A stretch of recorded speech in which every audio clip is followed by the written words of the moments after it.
주 앞에 나와 예배를 모신 여러분에게 하나님의 크신 은혜와 위로가 또 평강이 충만할 수 있기를 주의 이름으로 축복합니다. 느부갓네살 왕이 대개 주석가들의 해석과 판단에 따르면 사장이 이르러서 비로소 하나님을 믿는 자가 되어졌다라고 해석합니다. 느부갓네살 왕이 신앙을 가진 듯한 하나님을 믿지 않을까? 이렇게 싶었던 그의 표현과 말은 사실 2장에서 이미 나타납니다. 2장 47절을 가볼까요? 2장 47절. 다니엘을 통해서 자신이 꾼 꿈이 무엇인가까지 말씀하고 그 해석까지 알려준 상황을 닥치게 되죠. 느부갓네살 왕은 다니엘에게 이렇게 말합니다. 같이 읽어보겠습니다. 다니엘에게 이르되 시작. 너희 하나님은 참으로 모든 신들의 신이시요 모든 왕의 주제시로다. 네가 능히 이 은밀한 것을 나타내었으니 네 하나님은 또 은밀한 것을 나타내신 이시로다. 이 고백은 사실 하나님을 아는 자요 믿는 자에게서 나올 법한 고백입니다. 사실 그가 너무나 놀라운 경험을 한 것이죠. 아니 아무도 알아맞지 못했던 꿈을 다니엘이 말하기 시작합니다. 그리고 그것을 해석해냅니다. 그 놀라움은 말할 수 없겠죠. 그러니까 나에게 이 꿈의 환상을 주신 그 분은 신중의 신이신데 그분이 다니엘 너에게 또한 그걸 알리게 해주시고 해석도 알려줬으니 너의 해석은 정확한 것이요. 그러니 너의 신은 네가 믿는 신은 신중의 신이구나. 이 정도의 고백을 했으면 다니엘이 내가 여지껏 믿었던 모든 신들을 다 버리고 너의 신을 나도 믿겠노라. 그렇게 나와야 될 법하고 또 그러지 않았을까 이렇게 기대를 할 만하는데 근데 3장에 이르니까 어떤 현상이 벌어집니까? 느부갓네살이 자기 신상을 만들잖아요. 그분은 자기 높은 신상 만들어 놓고 모든 민족도 다 경배하게 하고 자기 우상화의 작업에 들어가니까 적어도 2장의 이 이야기는 표면적으로는 얼핏 보면 신자 고백 같지만 3장의 행태를 보게 되면 그 마음속에 전혀 하나님 믿지 않는 상태인 걸 금방 알 수가 있죠. 사실 3장에 가게서 자기 만든 신상에 절하지 않는 다니엘의 세 친구들 다 용광로 속에 그냥 집어던질 때 뭐라고 말합니까? 네가 믿는 하나님이 내 손에서 너희를 구원하겠냐 이렇게까지 말할 만큼 그의 오만방자함과 그 교만은 이미 하나님이 안중이 없는 상태로 드러나고 맙니다. 본색이 드러나는 겁니다. 본색이. 겉으로는 신앙적 면모요 뭔가를 가지고 있는 듯이 보였는데 그러나 그 내면 본색 속에는 자기 우상화의 근본적 내면을 버리지 않았던 것이죠. 히브리서 6장 4절 6절에 가게 되면 이런 말씀이 나옵니다. 한번 빛을 봤다. 하늘의 은사도 맛봤다. 성령에 참여한 바가 되었다. 하나님의 선한 말씀과 내세 능력을 맛본 자다. 그런데도 타락한 자들이 있다. 그런 자들은 다시 새롭게 하여 회개할 수 없다. 왜냐하면 하나님의 아들을 다시 십자가에 못 박아 드러내놓고 욕되게 한 자들이기 때문에 그렇다라고 말씀이 나옵니다. 결국 하나님의 능력과 놀라우심, 그 지혜의 영광스러움을 보고 안 자들은 상당수가 있을 수 있다는 것을 의미하죠.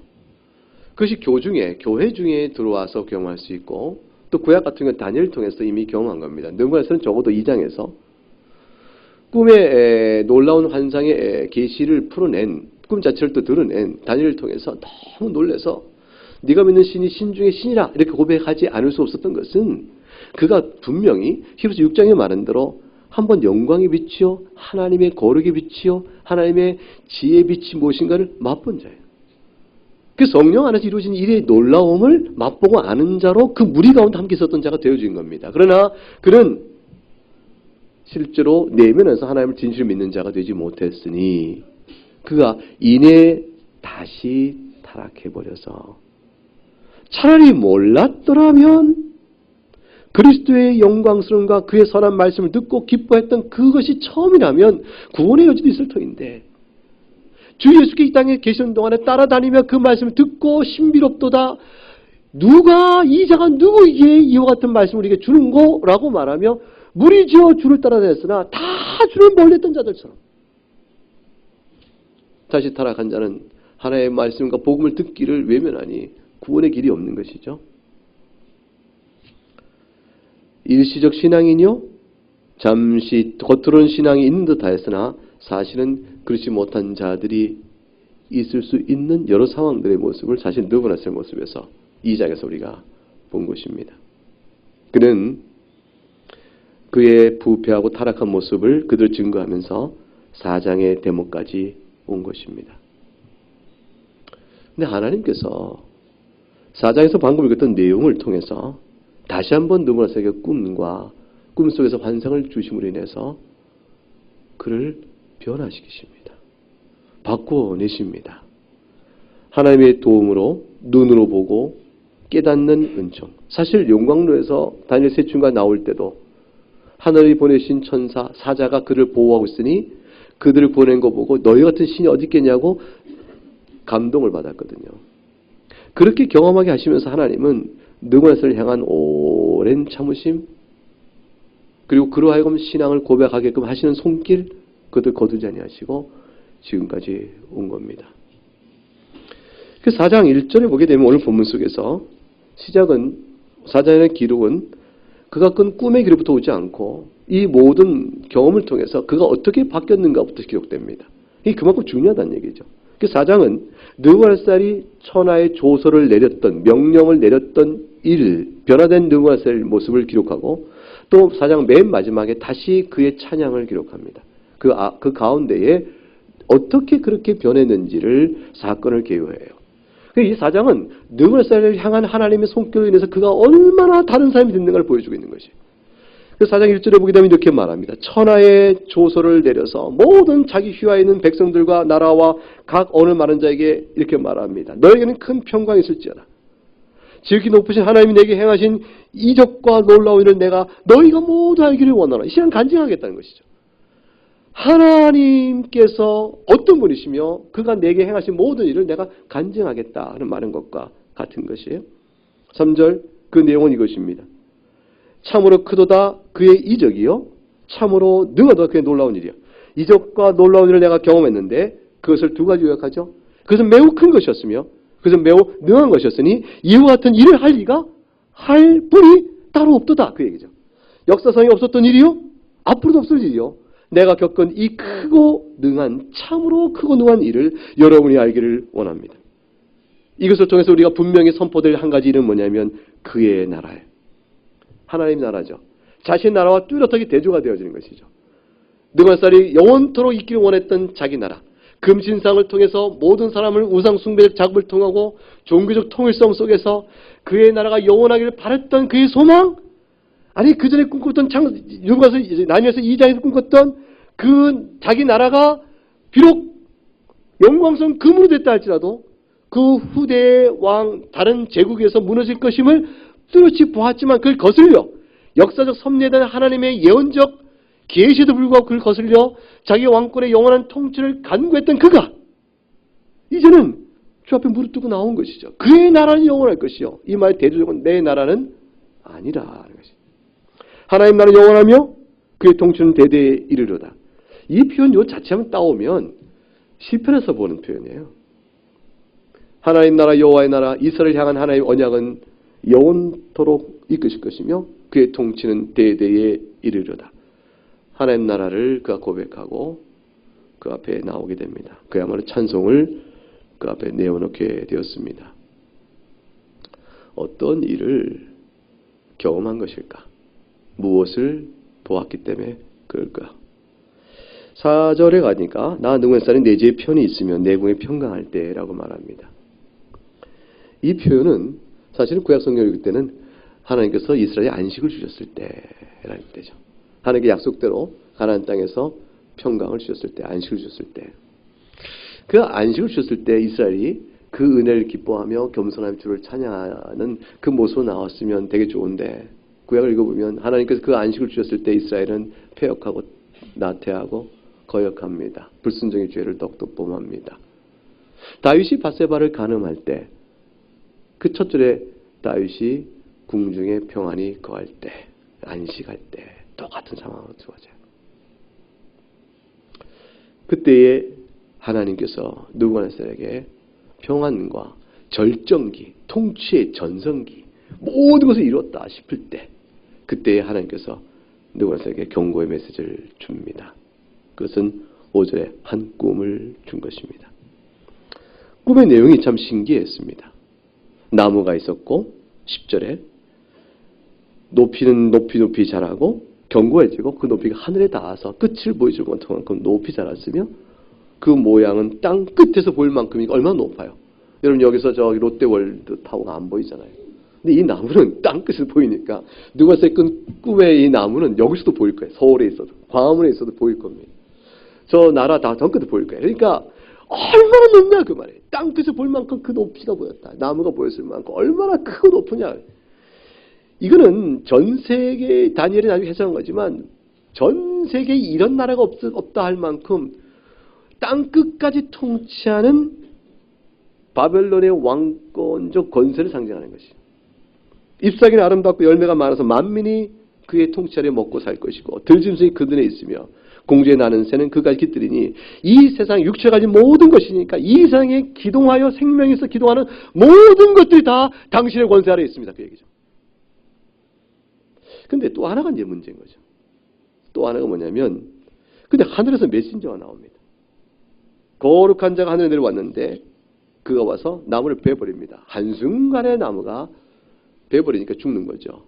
죽고 잎사귀는 떨어 없어지고 열매는 헤쳐지고 짐승은 떠나고 새들도 가지에서 나가버립니다. 밑둥만 딱 남았는데 그거를 새와 노조 칭칭 동여가지고 등불 가운데 내버려 두니 하늘에 있을 막을 길이 없고 하늘에 있을 젖는다는 얘기는 뭐냐면 지붕 없는 삶이니까 버려진 인생이죠.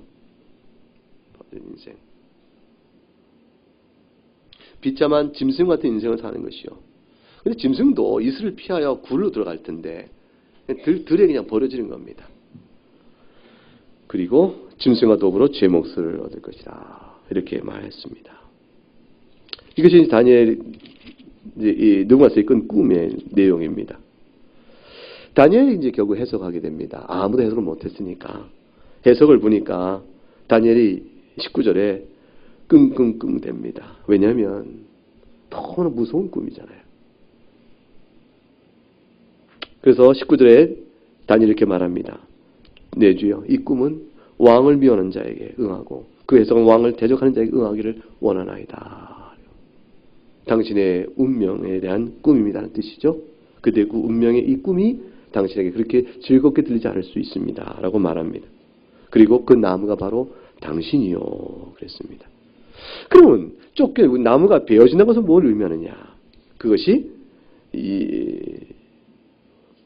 23절 이하에 나오는데 하늘에서 내려와 그 나무를 베어 없애라 했으니 당신이 바로 하늘의 들풀 가운데 놓이는 들짐승처럼 지내게 될 것임을 말하는 것입니다. 라고 말합니다. 그래서 24절에 25절 같이 읽어보겠습니다. 왕이 사람에게서 쫓겨나서 들짐승과 함께 살며 소처럼 풀을 먹으며 하늘 이슬에 젖을 것이요 이와 같이 7대를 지낼 것이라. 그때 지극히 높으시니가 사람이 나를 다스리며 자기 뜻대로 그것을 누구에게든지 주시는 줄 아시리이다. 다니엘은 이 꿈을 해석해 주면서 이 꿈을 주신 바 된 하나님의 의도, 교훈의 목적이 무엇인가까지 풀어줬습니다. 이것이 정말 중요한 것이거든요. 꿈 자체의 해몽 자체가 중요한 것이 아니에요. 해몽이 그럴진데 그러면 이것을 내가 들었은즉 어찌하면 좋겠는가? 하나님께서는 내게 이 꿈을 보여 알게 하신 내용으로 말하면 내게 어떻게 하기를 원하시는 것인가? 이 교훈의 목적이 필요한데 그 목적을 선히 밝혀줍니다. 왕이시여 그것은 다른 것이 아니요. 하나님께서 사람의 나라를 다스린 줄 아시옵소서. 자기 뜻대로 그것을 누구든지 주신지 아시길 바랍니다. 이 말은 그대로 직언하면 뭐냐면 왕이시여 당신은 사람이요. 당신의 교만을 꺾으셔야 합니다. 당신은 죽을 자에 불과한 자요. 이 나라의 권세가 하늘 끝에 타고 땅 끝에 볼 만한 권세를 누린다 할지라도 그것을 하나님이 거두시면 사라지는 것이요. 왕이요 교만을 내리시고 회개하시오. 이 얘기를 하고 있는 거예요. 이 말을 25절에 그렇게 풀어주고 있는데 26절에 그들이 그 나무 뿌리에 그루터기를 남겨두라 하였은즉 하나님이 다스린 줄을 왕이 깨달은 후에야 하나님께서 그루터기를 남겨둔 것이 긍휼이요 그 밑둥까지 뽑아버려 다 태워 없애지 아니하시고 그루터기를 남겨둔 것은 당신을 향한 하나님의 긍휼이 남겨진 것이니 나중에 7대가 지나고 나면 그 남은 그루터기가 있는 것처럼 다시 왕의 나라가 견고해질 근거를 남겨두었으니 이제 당신은 아소서 큰 나무를 자라간 것도 하나님 주권이요 베어 없애는 것도 하나님 주권이요 남은 것을 다시 회복시키는 것도 하나님의 주권이다. 왕은 그 가운데 아무것도 아니요 이 사실을 깨달으라고 말한 겁니다. 여러분이 이 말을 들었으면 다니엘의 이 해몽과 해석을 들었으면 어찌 하시겠습니까? 여러분이 누구나셀의 왕권을 갖고 있는 자입니다. 상상 갑니까? 누구나셀의 왕의 그 마음의 교만함과 모든 걸 가진 자의 그 마음 상태를 이해할 수 있겠습니까? 전 잘 이해가 안 가요. 근데 조그만 교만한 건 뭔지 알겠어요. 교만한 거는. 왜냐하면 제 마음속에 교만이 늘 자리하고 있으니까. 우리 가운데 교만이 없는 자는 없습니다. 교만은 무슨 교만? 어릴 때부터 열등감에 시달려온 인생인데 무슨 교만을 얘기하는가 이렇게 이해할지 모릅니다. 열등감은 교만하기 때문에 오는 것이죠. 자기 기대치에 못 미친 자기를 스스로 낮추어 보는 것, 열등감. 남들은 그만하면 됐지 않나 싶은데 자기 기대치에 자기가 못 미쳐서 늘 괴로워 들볶는 자기 마음속에 있는 자기의 비하, 자기 낮춤, 그건 겸손한 낮춤이 아니고 열등감의 의식으로 작용하는 것은 근본적 원리는 교만에서 오는 겁니다. 남과 비교해서 우월하여 승자의 기쁨을 누리는 것, 그 교만성은 뒤져보게 되면 남과 비교하여 못한 것에 대한 열등의식을 당하게 되는 것이니까 그건 같은 원리 속에 있는 것이므로 하나님 앞에서 그 마음으로 서 있는 자는 근본적으로 행함으로 자기 의를 이룬 자와 다를 바가 없는 것이에요. 하나님 앞에서 무엇인가 행함으로 승부를 보는 것과 똑같은 마음인 것이죠. 결국 자기 안에서 좌절과 열등의식에 휘감은 자나 자기 안에서 교만한 자나 다 동일한 원리는 뭐냐면 하나님이 내 인생을 이끌어 가시는 주권적 다스림과 그 앞에서 큰 것이든 작은 것이든 부한 것이든 아니면 가난한 것이든 귀 있으면 철 있으면 사람 볼 때는 귀한 것이 천한 것이요 부한 것이요 가난한 것이요 강한 것이 약한 것이 있을지라도 하나님 앞에서는 받은 자신의 분깃을 감사 여기며 주권 앞에서 겸손히 여기며 자족하며 그 가운데 하나님의 영광과 손길에 감사 사랑하는 충성된 마음이 없을 때 교만과 열등으로 나타나는 것이죠. 동일한 마음의 죄성이라. 하나님의 주권 앞에서 부한 자든 가난한 자든 동일한 것이거든요. 천국을 가는 자는 영적 교만은 천국에 가지 못합니다. 하나의 주권적 섭리에 대한 거슬림이 교만이니까 그것이 나에게 남보다 우월하다는 의식으로 드러나건 내가 남보다 못하다는 열등의식으로 드러나건 아니면 자기가 설정한 목표를 다 이뤘다고 드러나건 목표에 미치지 못했다고 드러나건 그건 다 똑같은 원리 속에서 작용하고 있을 때 하나님의 주권과 그의 다스림 앞에서 엎드려 내게 주신 모든 일들은 주의 뜻 가운데 정하신 바요.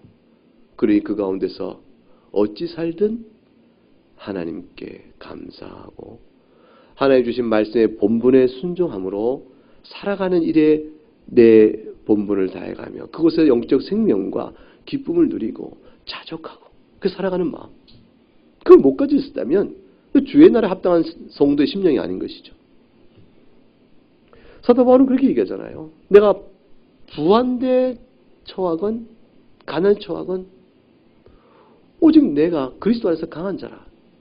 오직 내 안에 존귀케 된 것은 그리스도뿐이니 내가 그리스도 안에서 자족하노라 라고 말씀을 합니다.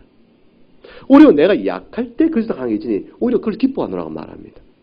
그 마음속에 실로 하나님 나라에 합당한 존귀한 자의 마음이 있는 것입니다. 심령이 가는 자는 복이 있나니 저가 천국이 저희 것이라 말씀해서 심령이 가난함이라는 것은 열등의식이라는 걸 말하는 것이 아니에요. 하나님의 주권 앞에서 나는 아무것도 아닙니다. 하나님의 통치와 다스림과 살아가는 비천한 자일 뿐이지만, 연약한 피조물이지만 주께서 나를 불쌍히 여기시고 나를 의인으로 부르시니 그래서 내가 만족하며 살 따름이니 주여 나를 불쌍히 여기시고 나를 받으시옵소서. 그 마음에 들어가는, 내 안에서 내가 하나님 앞에 내놓을 만한 어떤 교만성을 다 떨쳐버린 자를 가리켜서 겸손함이라고 말한 것이니까, 심령이 가난한 자는 복이 있다는 말은 주권 앞에 살아가는 자의 정당한 마음의 태도인 것이죠.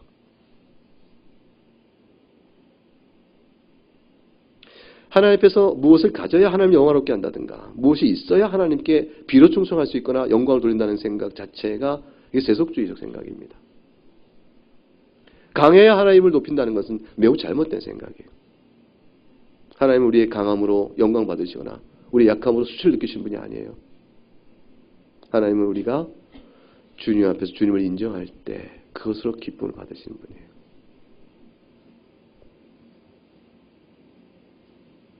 세상에서 출세하여 하나님께 영광을 돌리자는 말 속에 담겨있는 위험성은 세상에 가진 것을 하나님께 영광을 돌린다는 것과 똑같은 위험성. 비교의식 속에서 살아가는 모든 인간의 세속주의적 인생과는 느부갓네살의 이 교만성을 우리가 치울 수가 없습니다. 30절에 이렇게 되어 있죠. 28절 보죠. 이 모든이 다 느부갓네살 왕이 임하였다. 느부갓네살 왕이 임하였다니까 이게 뭐죠? 자기 고백이에요. 간증입니다. 나에게 일이 다 임하였어. 12달이 지난 후에, 이 말 뭐죠? 꿈꾼 지 얼마나 세월이 지났어요? 1년이 지났습니다. 여러분, 꿈꿨을 때 충격이 있었습니다. 그 충격이 며칠 동안은 뒤숭숭하고 힘들 수 있겠죠? 내가 쫓겨나서 짐승같이 된다니. 어쩌면 좋은가? 어쩌면 좋은가? 다니엘이 이미 어쩌면 좋은가를 알려줬습니다. 어떻게 알려줬죠? 27절 읽어보세요. 시작. 그런즉 왕이여, 내가 아뢰는 것을 받으시고 공의를 행함으로 죄를 사하고 가난한 자를 긍휼히 여김으로 죄악을 사하소서. 그리하시면 왕의 평안함이 혹시 장관이다. 혹시라도 하나님께 돌이키사, 혹시 하나님께 돌이켜서 당신에게 꿈으로 보였던 그 비참한 일을 겪지 않도록 하나님 불쌍히 여길지 모르겠어. 어떻게 하면요? 공의를 행하소서. 죄를 사하시오. 가난한 자를 긍휼히 여기소서. 죄악을 사하소서. 이 말은 다 무슨 말이에요? 여러분, 착한 일 하시오. 그럼 하나님께서 당신을 불쌍히 여겨서 이 일을 안 겪게 할 수 있어. 그렇게 얼른 이해가 될 수 있겠죠? 근데 이 말이 그게 아니에요. 공의를 행함으로 죄를 사하라. 가난한 자의 그 죄를 사하사. 죄를 사하고 죄악을 사하라. 이렇게 되는 말씀 속에 담기는 말은 아주 은연중에 중요한 말이 있죠. 당신의 죄 용서를 주께 구하고 주님이 긍휼로 당신 죄를 용서할 줄을 믿고 당신도 당신 가진 그 권세로 긍휼히 여기시사 다른 이의 죄를 사하라. 이 적용의 얘기를 한 겁니다. 주님 가르친 기도를 얘기해 볼까요? 우리가 우리에게 죄진 자를 사하여 준 것 같이. 아니, 모르세요? 왜 저거 하는 걸 들으세요? 같이 해보십시다. 우리가 시작. 우리가 우리에게 죄진 자를 사하여 준 것 같이 우리의 죄를 사하여 주옵시고. 내가 다른 이의 죄를 사한 공로를 보시고 그만큼 수고했으니 나의 죄를 사해 주소서. 그렇게 말하는 것입니까? 아니에요. 제가 하나님 앞에 기도하기를 주의 긍휼과 자비로만 내가 용서받을 줄 알고 주의 은혜를 내가 구하고 믿사오니 그 믿음의 증거를 내가 이제 나에게 죄를 범한 자에게 주께 나를 긍휼히 여기실 그 긍휼을 내가 아오니 제가 그들을 긍휼로 용서합니다. 이 용서하는 것은 하나님이 나를 긍휼히 여기심을 내가 알기 때문에 하오는 행오니 내가 그 믿음으로 이렇게 행하는 나의 긍휼을 보시고 죄사함의 긍휼을 보시고 그날 나의 죄를 사하시는 주님인 줄 내가 알고 나갈 때 과연 그렇게 하실 줄 내가 믿나이다. 그거예요. 왕이시여, 이제 공의를 행함으로 죄를 사하시고 가난한 자를 긍휼히 여기며 죄악을 사하소서. 그러면 당신이 하나님 앞에 지금 엎드려 당신의 교만의 모든 죄를 내려놓고 회개할 때에 주께 당신을 긍휼히 용서하신 줄 믿고 그리 행하면 하나님께서 혹시라도 꿈의 계시를 보시는 하나님이 작정하심을 돌이키시자 당신에게 그 평안함을 영구히 주실 줄, 장구하게 주실 줄 모르겠나이다. 느부갓네살 왕이 그 교훈을 따랐으면 살았을 것 같아요. 왜냐하면 하나님은 회개하는 자를 절대 멸시치 않으시거든요. 하나님께서는 교만한 자는 멸시하시지만 회개하는 자는 어떤 죄를 져도 멸시치 않으십니다. 돌이키면서 하는 일인데 그럼 하나님의 영원한 작정도 바뀌냐? 아니죠. 하나님의 작정은 다중적으로 실행이 되어 갑니다. 회개의 기도를 통하여 그 뜻을 이루어 가시니까 회개를 통하여 그를 용서하시는 것으로 하나님께서 또 다른 작정을 해놓으신 부분으로 다중적으로 이끌어 가십니다. 그런데 12달이 지났습니다. 12달이 지난 세월 동안에 다니엘의 말한 대로 공의를 행함으로 죄사함을 가난한 자를 긍휼히 여기는 죄악을 사하는 일을 베풀어 왔으면 달랐을 거 아니겠어요. 근데 느부갓네살은 다 잊어버렸습니다. 일주일 지나니까 잊어지고 한 달 지나니까 별일 없고 두 달 지나니까 별일 없고 6개월 지나니까 아무 일 없고 눈에 보이는 왕적 권세는 점점점 나무가 자라고 하늘의 끝에 닿을 만큼 점점점 강성해지고 눈에 보이는 현실은 확실한데 꿈꿨던 계시의 기억은 계속 흐릿해져 가니까 결국 교만해졌습니다. 내가 바벨론 왕궁 지붕에서 거닐세, 이 말이 갖고 있는 암시는 어떤 대조를 우리에게 복선을 깔아놓습니까? 하늘 이슬을 맞을 그날과 그대로 대비해 줍니다.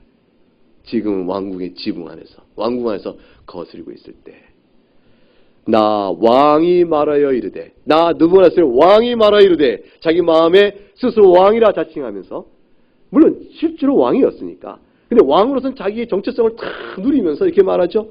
이 큰 바벨론은, 이 위대한 바벨론은 내가 능력과 권세를 건설한 것이다. 나의 도서로 삼은 것이나 이것으로 내 위엄의 영광을 나타낸 것이 아니냐. 30절 남아있는 이 느부갓네살의 교만함의 극치를 보세요. 다윗이 이스라엘 백성의 수가 얼마나 되는지 계수하라 명하지요. 요압이 그걸 말립니다. 그래야만 안 됩니다. 다윗이 행하라. 그리고 이스라엘 백성의 수가 얼마인지 다 계수합니다. 아니 왕이 자기 백성을 통치하기 위해서 백성의 수를 수혈해야 하는 것은 그럼 정당한 통치의 일이지. 그게 무슨 죄겠어요? 근데 하나님 보신 겁니다. 그 마음속에서 내가 얼마나 큰 일을 이루었는가, 얼마나 큰 일을 이루었는가에 대한 자부심과 자만심과 교만한 마음에 수를 헤아려보자 라고 나선 순간에 그건 죄가 되어버리고 만 거죠. 하나님이 그를 치신 겁니다. 이런 죄는 다윗도 범한 것이었습니다. 그러니 은혜를 아는 다윗도 범한 그 죄를 느부갓네살이 그 꿈으로는 말씀으로는 돌이키지 못하고 있는 것이었어요. 결국 내리치시는 그 손길을 맛봐서야 하는 거예요. 완악한 인간의 심령이 알만할 때에 얼마나 많은 말씀으로 가르치냐 말이에요. 이 꿈에 주시고 꿈에 대한 신비적 체험 주시고 해석을 주었으면 이 교훈의 말씀을 들은 거니 오늘 여러분이 설교 말씀 듣는 것과 다를 바가 없죠.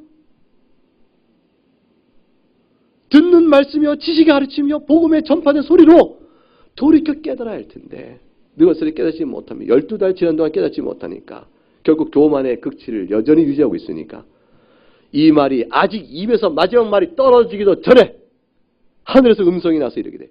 느부갓네살 왕아 너에게 말하노니 네가 왕이냐는 말이 조롱적 의미가 있죠. 느부갓네살 왕아 네가 왕이냐. 네 왕위가 네게서 이미 떠났느니라.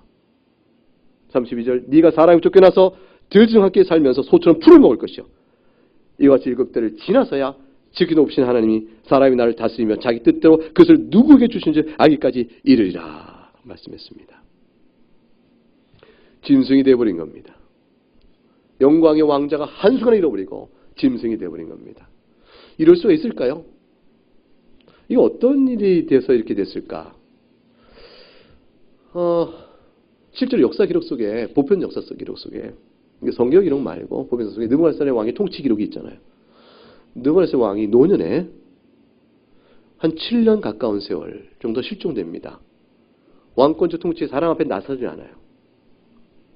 모든 행사에 왕으로 나타나지 않은 채 사라져버려요. 그리고 왕궁 어딘가에 있다가 세월이 지난 다음에 다시 나타나서 왕권을 포기하고 왕위를 물려주게 됩니다. 사라지는 동안에 자기 아들의 왕위를 다스렸겠죠. 그 기간에 빈 기간이 나와요. 이 빈 기간이 바로 성경의 이때 기간이라고 얘기하는 것이죠. 느부갓네살 왕은 짐승이 되어버렸습니다. 이게 어떻게 되었을까라고 할 때 이제 이게 자연적인 현상 가운데 하나로 본다면 의학적으로 소위 말하는 수광병, 짐승을 말하는 짐승의 수, 광은 미칠 광자니까 미쳐버려서 짐승처럼 행세하는 병, 라이칸스로피라는 병명이 있대요. 이 병명이 뭐냐면 사람이 자기를 짐승으로 착각하는 거예요. 망상이 들려서 자기를 짐승으로 생각하는 거죠. 제가 여러분 앞에서 나는 늑대다! 그러면 제가 이렇게 하는 거죠. 내가 사자다! 이게 늑대와 같은 성정을 가지고 그렇게 행세하는 거죠. 기어다니는 거죠. 거행을 이렇게 보행을 직립보행 안 하는 겁니다. 기어다니는 거예요. 그리고 밥을 싫어하고 채식을 싫어하고 늑대처럼 고기를 먹기를 좋아하고 피 먹고 이렇게 뜯어먹기 좋아하고 그러니 사람이 일단 미친 거죠. 산발하고 손 기르고 닦지 않고 이러면서 이제 이렇게 되어버린 병. 어떤 짐승인지 그 짐승의 자기의 정체성을 일치시켜버리는 거예요. 이런 일들은 소위 이제 영국에서는 책을 찾아보니까 우광병이라고 해서 소로 자기를 간주하는 사람들은 참 많았다고 그래요. 비교적. 이게 이 병 걸린 사람 중에서 소로 간주하는 사람이 특별히 많았다. 왜 그래요? 왜 소로 간주했을까? 그래서 자기 손 줄 알고 풀 뜯어먹고 사는 거예요. 풀을 먹고.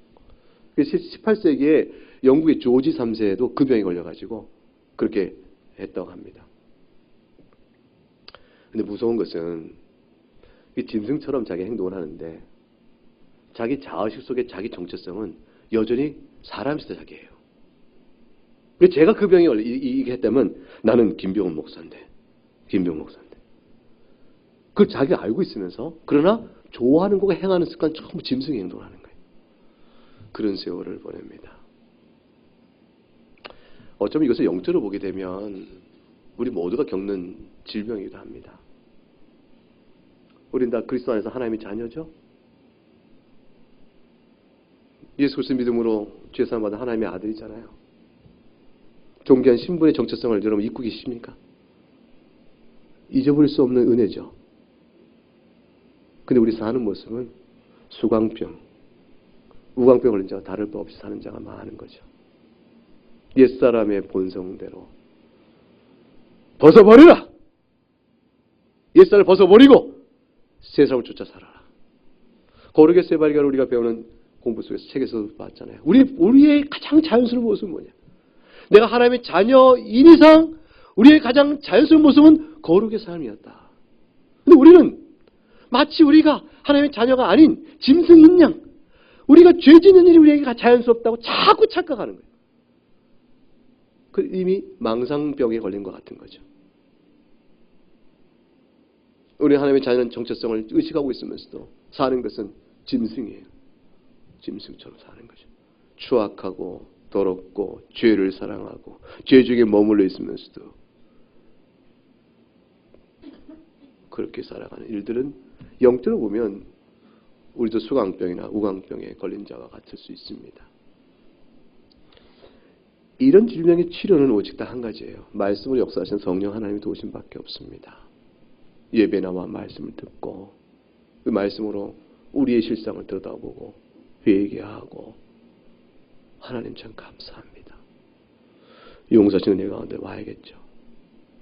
느부갓네살은 7년이 맞다면 7대를 7년 해석하는 것이 대체로 맞을 것이라 보는데 그 세월이 다 찰 때까지 그때를 지나면서 느부갓네살은 깨닫게 됩니다. 그래서 34절 읽어보십시다. 시작. 그 기한이 참에 나 느부갓네살이 하늘을 우러러 보았더니 내 총명이 다시 내게로 돌아온지라. 이에 내가 지극히 높으신 이에게 감사하며 영생하신 이를 찬양하고 경배하였나니 그 권세는 영원한 권세요 그 나라는 대대에 이르리로다. 그거예요. 비로소 느부갓네살이 깨닫습니다. 나는 짐승이구나. 그 기한이 참에 하나님의 은혜의 때인 겁니다. 사랑하는 여러분, 하나님 우리에게 회개의 기회를 주셨습니다. 그때까지는 뭐였을까요? 짐승이었죠. 하나님께서 회개의 때를 주시고 회개케 하시면서 내가 지극히 높으신 이에게 감사하며 영생의 하나님을 찬송하고 경배하겠다. 나를 그 영원한 권세에 가신 하나님 나라의 백성으로 나를 삼으시니 실로 내가 감사하다. 이 고백을 우리가 돌리잖아요. 7대, 7번의 때를 안 지난 사람이 누가 있어요? 우리가 주 앞에 돌아올 때까지 그때를 하나님은 오래 참으신 거고 지금도 우리가 살아가는 지금도 영적으로 때때로 이 짐승 같은 수강병 걸린 같은 모습 우리가 이거 치우쳐 죄에 실족할 그때에 하나님께 오래 참으시사 우리에게 정한받은 한 때, 두 때를 기다려주고 계신 거예요. 그리고 돌이키도록 은혜를 주셔서 정신 차리고 보니 하나님 앞에 감사하게 만든 겁니다. 35절 읽어보죠. 시작. 땅의 모든 사람을 없는 것 같이 여기시며 하늘의 군대에게든지 땅의 사람에게든지 그는 자기 뜻대로 행하시나니 그의 손을 금하시든지 혹시 이르기를 네가 무엇을 하느냐 할 자가 아무도 없도다. 36절 그때 내 총명이 내게로 돌아왔고 또 내 나라의 영광에 대하여도 내 위엄과 광명이 내게로 돌아왔고 또 나의 모사들과 관원들이 내게 찾아오니 내가 내 나라에서 다시 세움을 받고 또 지극한 위세가 내게 더하였느니라. 회개하니까 하나님 그 자리를 돌이키셨으니 성도는 회개할 때 성도의 영광을 갖습니다. 우리가 신앙을 살아가면서 내가 하나님의 자녀로서의 영광스러운 모습과 아름다운 모습과 행복을 내가 잃어버리고 있다 싶으면 회개하면 돼요. 둔한 마음을 주 앞에 내어놓고 하나님 도와주세요. 도움을 구하시면 돼요. 도움을 구하지 않고 있으니 그 가운데 말라가고 있는 거죠. 마른 심령이 되고 있는 상태를 그대로 보면서 은혜를 구하지 않으니 기도하지 않으니 말씀 보고 하나님 은혜 주세요. 기도하지 않으니 그 죄값대로 마음이 굳어져 가죠. 그것도 회개하면 돼요. 회개하는 성도에게 주시는 기름진 하나님의 은혜는 말할 수 없이 큽니다. 그러면 하나님의 자녀다움의 모습을 아름답게 다 가져요. 하나님은 절대로 꺼져가는 등불 끄지 아니하시고 상한 때 꺾지 아니하시고 엉금엉금 기어서 하나님 용서해 주세요. 엎드리면 그냥 용서하세요. 죄가 작아서 고개 들고 서서 이렇게 회개합니다. 하는 자도 회개하면 용서하시고 제가 너무 커서 바닥에서 고개도 못 든 채 기어다니며 회개해도 용서하세요. 죄 크고 작으면 관계없고 얼마나 오래 지은 죄냐 관계없고 찾아오는 자에게 주님 용서하시고 지극한 그 나라의 위엄과 아들의 지위를 회복시키신다 그 말이에요. 느부갓네살이 이 경험을 충격적으로 하게 된 겁니다. 여러분은 어떠시겠어요? 이 수강병에 걸리고 이 징계를 받아서라도 이 하나님 앞에 돌아오는 일을 선택하시겠어요? 아니면 이 비참한 모습이 싫어서 버티다가 그냥 교만한 마음 살다가 죽는 걸 택하시겠어요? 어느 게 은혜입니까? 어느 게 은혜입니까? 징계가 은혜인 것입니다. 살리고자 하시는 것이죠. 살리고자 하시는 것이죠. 그리하여 37절 같이 읽습니다. 그러므로 지금 나 느부갓네살은 하늘의 왕을 찬양하며 칭송하며 경배하노니 그의 일이 다 진실하고 그의 행하심이 의로우심으로 교만하게 행하는 자를 그가 능히 낮추심이라. 노년에 이른 느부갓네살의 마지막 때의 고백이었습니다. 그 이후에 그의 행적은 기록되어 있지 않고 성경도 말하지 않습니다. 그러나 주석가들은 이 고백과 4장 1절에 조소를 내린 것과 마지막 학을 두 개 합쳐보면 더없이 아름다운 신앙 고백을 성경 어디서 가장 신실한 신자가 하는 고백을 느부갓네살 입을 통해서 보게 되어지고 그 고백을 받아내신 하나님의 그를 향한 선한 손길을 우리에게 보이시는 겁니다. 하나님께서는 우리를 사랑하셔서 그의 나라에 들어오도록 불러내십니다. 느부갓네살 왕처럼 세상의 모든 것을 가진 자라도 그를 이렇게 낮추셔서 그를 불러내시고 아무것도 가진 자가 아닌 것처럼 비참한 자라 할지라도 높이셔서 그를 부르십니다. 예수님은 부자가 천국에 들어가기 어렵다고 하셨습니다.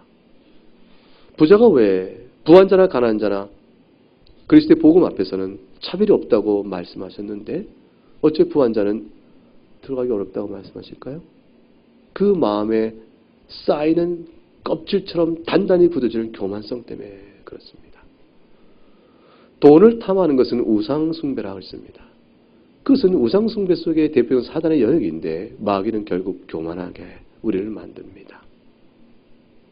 마귀는 하나님을 대적하는 교만한 자입니다.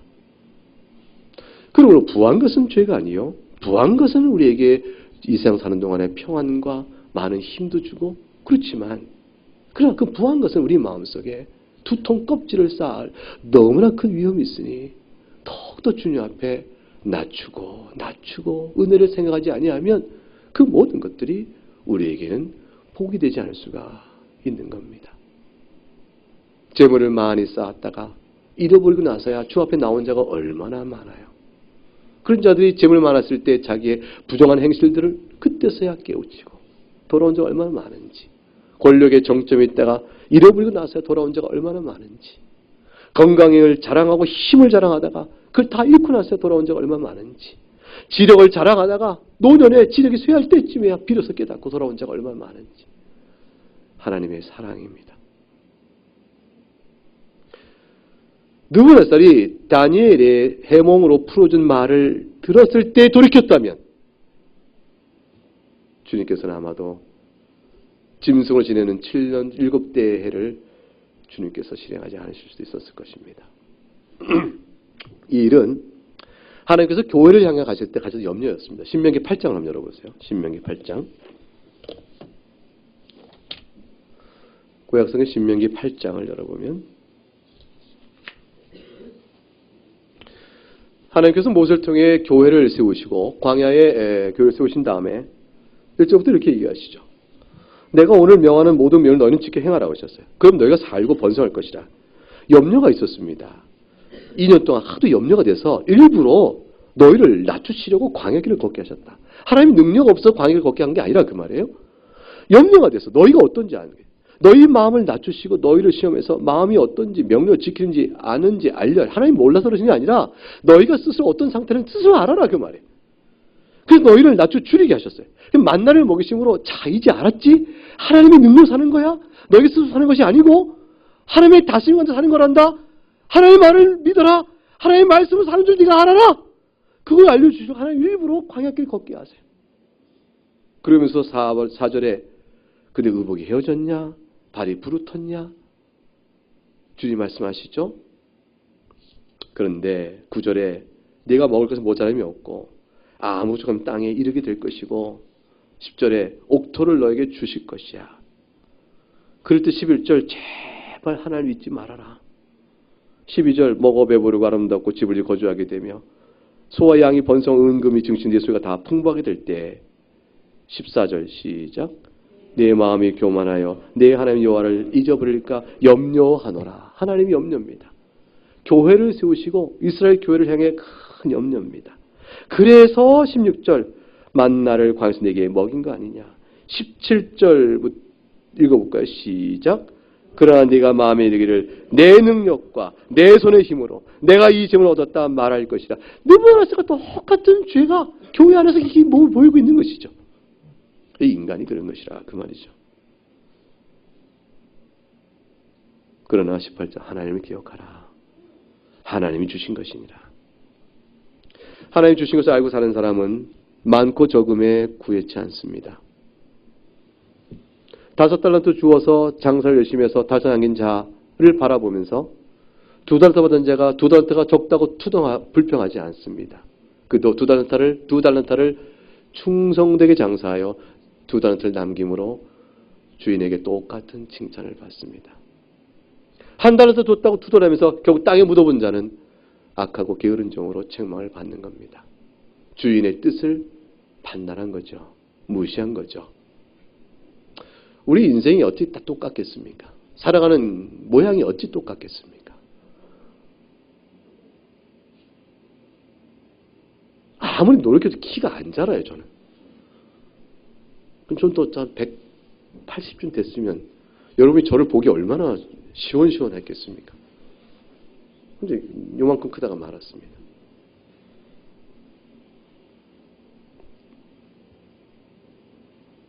감사하게 삽니다. 감사하게.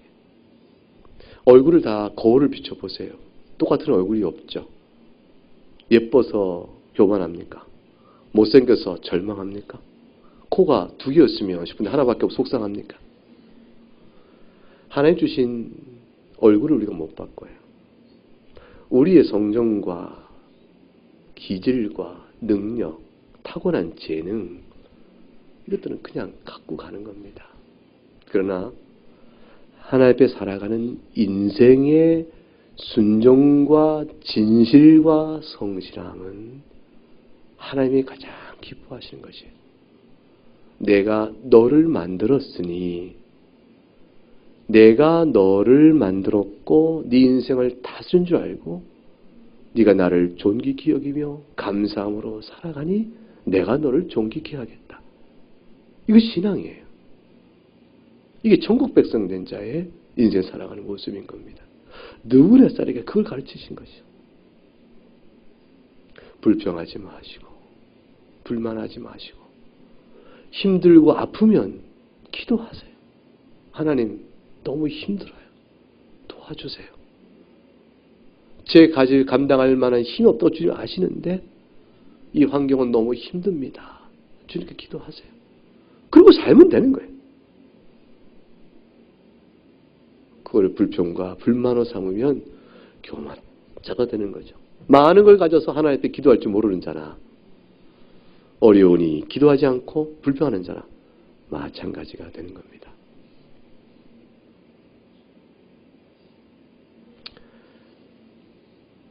어린아이와 같이 자기를 낮추는 자가 천국의 큰 자라 하셨던 말씀을 기억하시고 오늘 주신 말씀을 통해서 하나님의 크신 사랑을 기억하십시다. 느고라스의 왕조차도 주님이 결국은 바꿔내셨구나. 하물며 우리야 오직 항한 사랑은 얼마나 클까.